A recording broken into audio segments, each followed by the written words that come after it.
Tiga.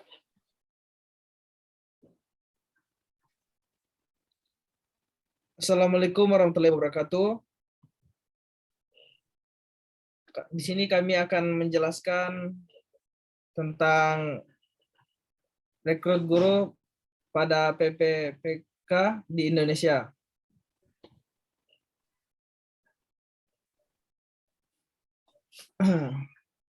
Lanjut pertanyaan.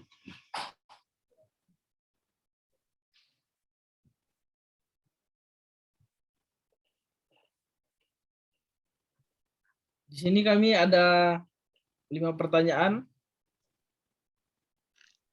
Yang pertama, ada apa dengan model perekrutan PPPK ini?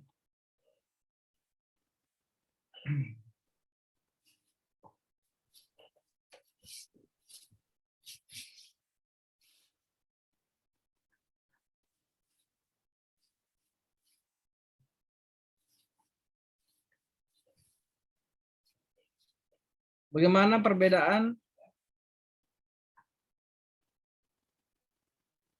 Apa urgensi diterapkannya untuk perekrutan guru di Indonesia? Bagaimana perbedaan yang signifikan dengan model perekrutan guru di Indonesia? Bagaimana perekrutan guru di Indonesia perspektif hukum ketenagakerjaan? Bagaimana kelemahan praktik ini dalam perspektif perlindungan hukum di Indonesia? Yang pertama, ada apa dengan model perekrutan PPPK ini? Yaitu kriteria pelamaran.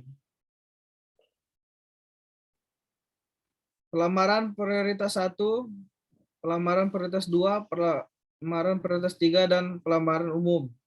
Persyaratan mengikuti PPPK Guru 2022. 1.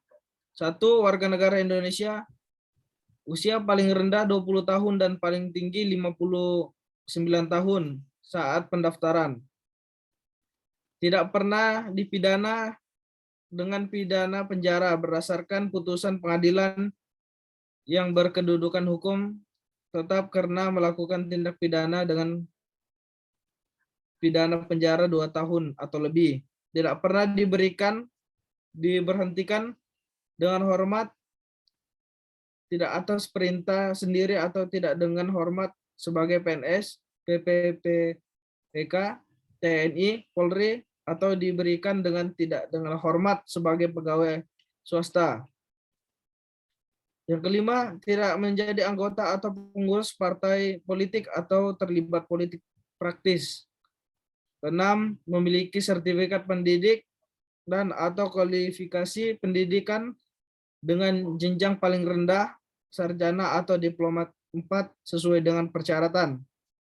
Sehat jasmani dan rohani sesuai dengan persyaratan jabatan yang dilamar. 8 surat keterangan berlakuan baik. Yang keempat, persyaratan lain sesuai dengan kebutuhan jabatan yang ditetapkan oleh menteri. Pertanyaan kedua, apa urgensi diterapkannya untuk perekrutan guru di Indonesia? Guru di Indonesia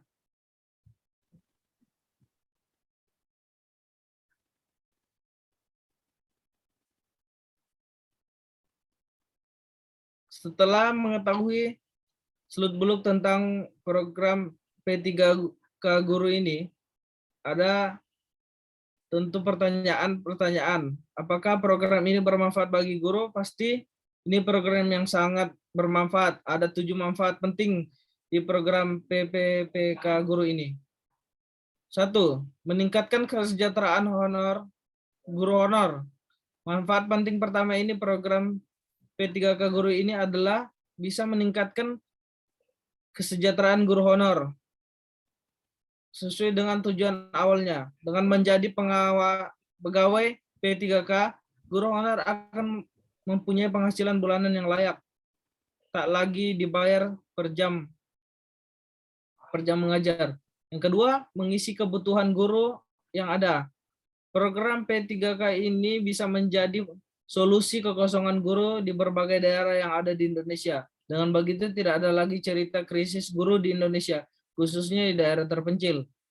Yang ketiga, penghasilan yang didapat setara dengan PNS.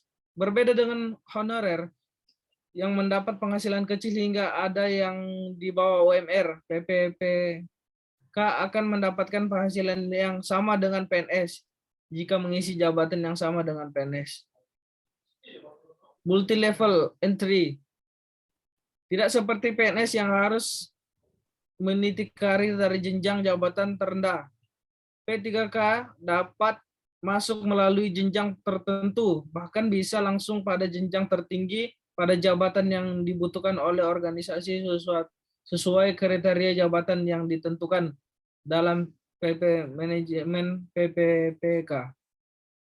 5. Dapat dikontrak hingga usia pensiun. Apabila dalam seleksi CPNS batas usia pelamar ditentukan paling tinggi adalah 35 tahun dan 40 tahun untuk jabatan-jabatan tertentu, PPPK dapat melamar sesuatu jabatan ASN dengan batas usia pelamar hingga 1 tahun sebelum batas usia pensiun jabatan yang dilamar.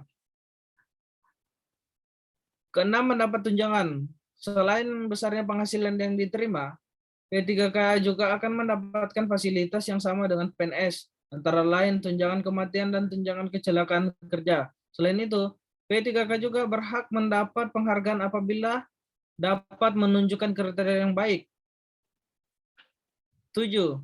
Mencetak guru yang profesional. Program P3K ini juga bermanfaat bagi meningkatkan profesionalitas guru. Guru akan semakin semangat meningkatkan profesionalitasnya agar kontrak P3K-nya terus diperpanjang. Dan pertanyaan ketiga yaitu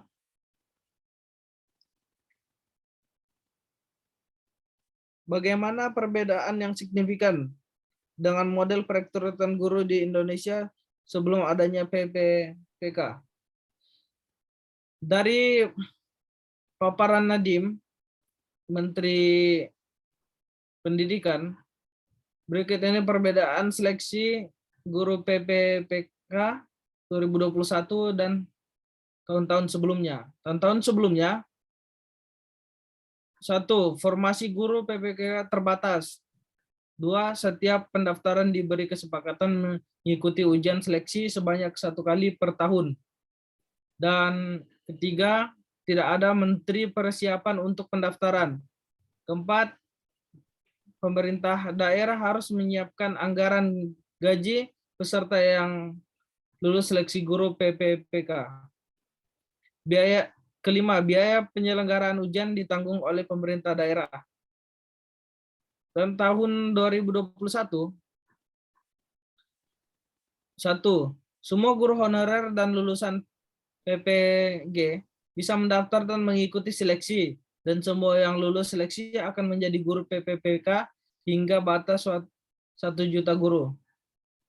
Agar pemerintah bisa mencapai target 1 juta guru, pemerintah pusat mengundang pemerintah daerah untuk mengajukan formasi lebih banyak sesuai kebutuhan. 2. Setiap pendaftaran diberi kesepakatan mengikuti ujian seleksi sampai 3 kali. Jika gagal pada kesepakatan pertama, dapat belajar dan mengulangi ujian hingga 2 kali. Ketiga, Kemendikbud akan menyediakan materi pembelajaran secara daring untuk membantu pendaftaran mempersiapkan diri sebelum ujian seleksi. Dan keempat, pemerintah pusat memastikan ketersediaannya anggaran bagi gaji semua peserta yang lulus seleksi guru PPPK. Biaya penyelenggaraan ujian ditanggung oleh Kemendikbud. Selanjutnya akan dijelaskan oleh rekan saya, yaitu Sony Muhammad Ilham. Kepada saudara Sony, saya persilakan. Bagaimana perekrutan guru ini dalam perspektif hukum ketenaga kerjaan? 1.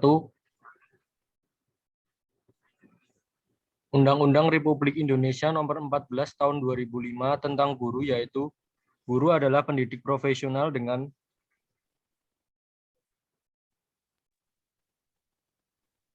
tugas utama dengan mendidik, mengajar, mengajar, membimbing, membimbing, mengarahkan, melatih, dan dan mengevaluasi peserta didik pada pendidikan anak usia dini, jalur pendidikan formal, pendidikan dasar, dan pendidikan menengah.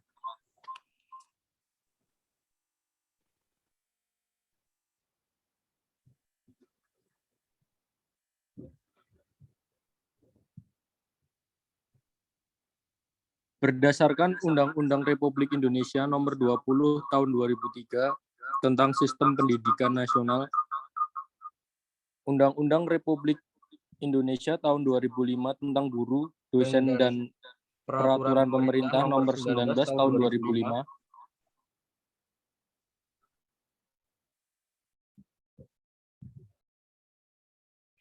tentang Standar Nasional Pendidikan menyatakan bahwa guru adalah tenaga profesional. Guru diharuskan memiliki kualifikasi kependidikan S1 dan D4 dalam bidang yang sesuai yang diajarkan, yang dibuktikan dengan ijazah yang didapat dari perguruan tinggi, dan relevansinya dibuktikan dengan kesesuaian antara bidang pendidikan yang telah ditempuh dengan bidang pelajaran yang diajarkan. Di lain sisi, persyaratan penguasaan keahlian sebagai pembawa pembelajaran atau yang meliputi kompetensi kepribadian, kompetensi pedagogik, kompetensi profesional, dan kompetensi sosial ditunjuk dengan sertifikat sebagai pendidik.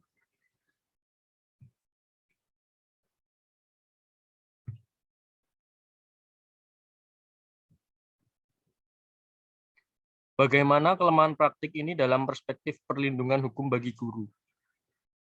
Undang-Undang Nomor 14 Tahun 2005 tentang guru dan dosen dijelaskan guru adalah pendidik profesional dengan tugas utama mendidik, mengajar, membimbing, mengarahkan, melatih, menilai, dan mengevaluasi peserta didik pada pendidikan anak usia dini jalur pendidikan formal.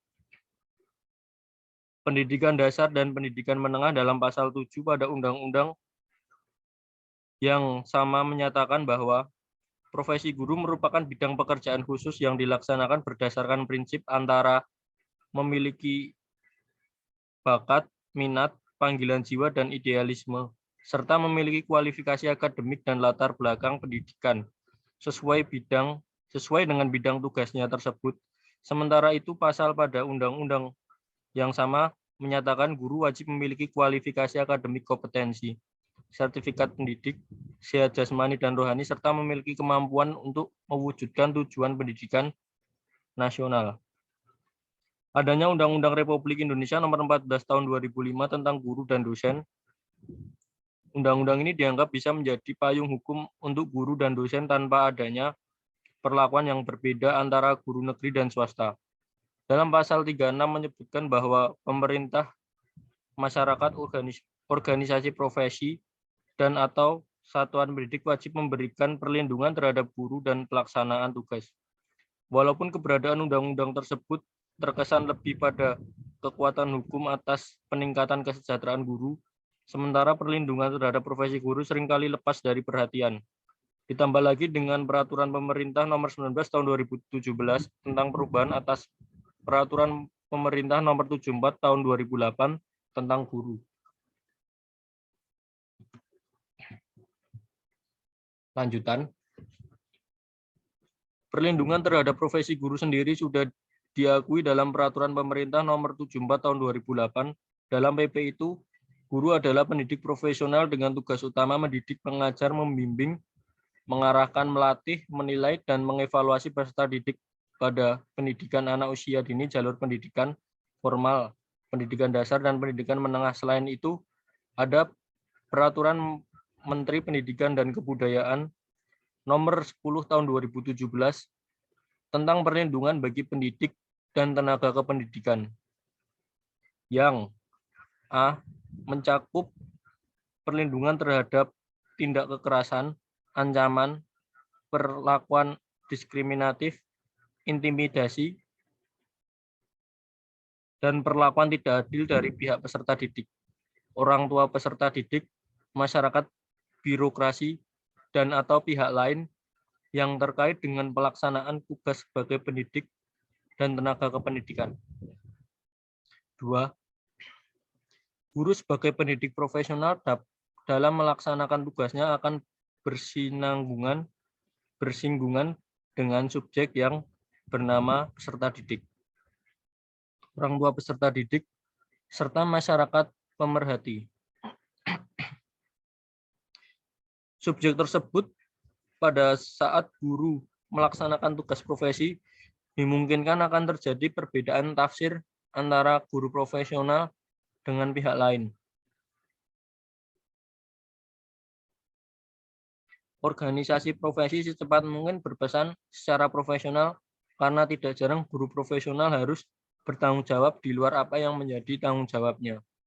Secara profesional, guru secara normatif memang telah mendapatkan perlindungan sebagaimana ketentuan pasal 39 Undang-Undang Nomor 14 Tahun 2005 tentang guru dan dosen, masyarakat, organisasi, profesi, dan pendidikan wajib memberikan undang-undang tersebut telah memberikan dan mewajibkan adanya perlindungan kepada guru dalam tugasnya.